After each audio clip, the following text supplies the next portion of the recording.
DC shunt generator voltage build up કરીને આ prime mover તરીકે 3 ફેઝ ઇન્ડક્શન મોટર, આ ડીસી સન જનરેટર તેને કપલિંગ કરેલું છે.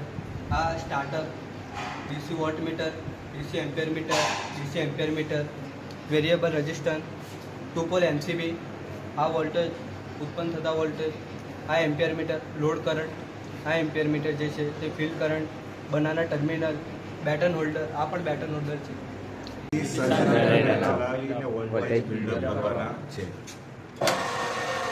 ઓકે,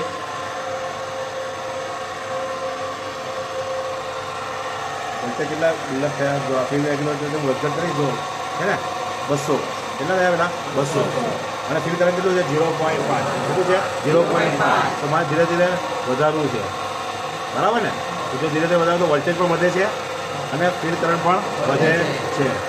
જો એક થઈ ગયો યાર અને યાર જો 240-45 ની આસપાસ આવે છે તો આપણા વોલ્ટેજ કેટલા થયા 240 બિલ્ડઅપ થયા બરાબર.